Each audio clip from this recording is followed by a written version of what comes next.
even in rebellion and even in God's judgment, he is bringing about his saving purposes and redeeming.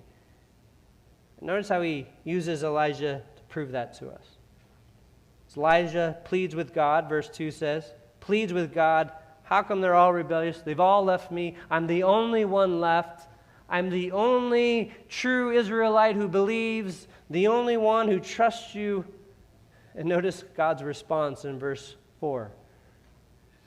Here's the divine response.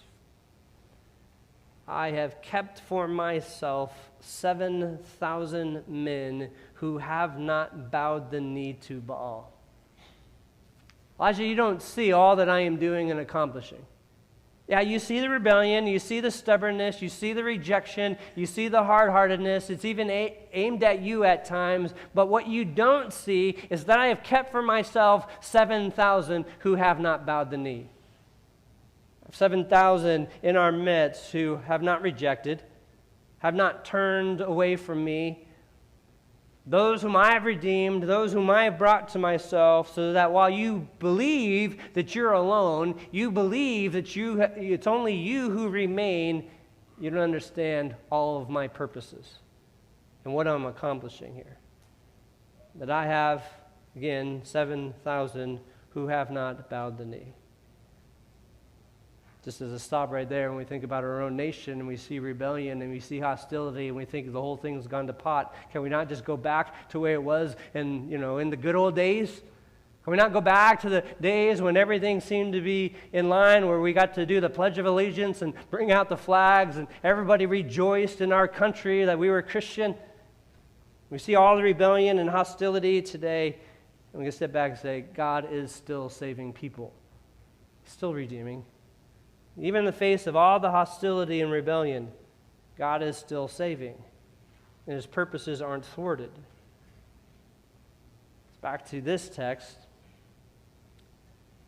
When we feel alone, when we feel like God's ways are being maligned, when we are seeing the overwhelming tidal wave of rebellion against God, when we are tempted in our heart to believe that they're rejecting and they've rejected this message, so there's no hope at all, when we're seeing man turn to his idols and embrace his idols instead of the living God, when we are looking at the circumstances and we're seeing no hope, we need to understand this.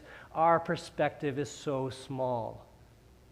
Our perspective of the human heart and what God is doing is so small. Just like Elijah in this moment, God, I'm the only one left. No, Elijah, I have 7,000. 7,000 around, just like you, that didn't bow the knee. I have mine. Maybe you could put it like this.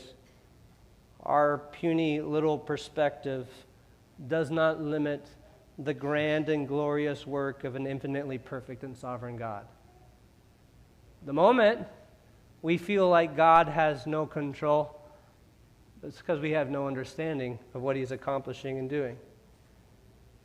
It's again the emphasis in verses 1 through 10 here, and particularly verse 1 through 5 that we're emphasizing, that even man in his rebellion, Israel in his rebellion, doesn't stop God from doing his good purposes, and the evidence of that is people are still being saved. Israelites, as Paul and others, are still being saved. We may not see all the ways that God's sovereign hand is moving, but it doesn't mean then we have to believe that God isn't working any longer. Nor should we believe that.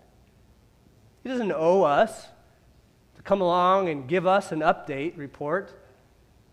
We're not like the Baptist convention saying, all right, give the roll call. Lord, how many people did you save? How many are you redeeming? We don't need God's report for us to be believing. You don't need God to come and give an account for all of his sovereign purposes and what he's accomplishing.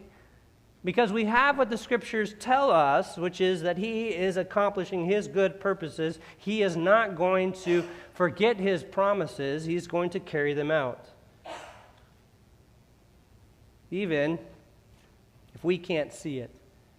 That's the first look I want you to see in this text, because Elijah couldn't see God's work, but that didn't stop God from working. As verse 4 indicates, I have 7,000 for myself.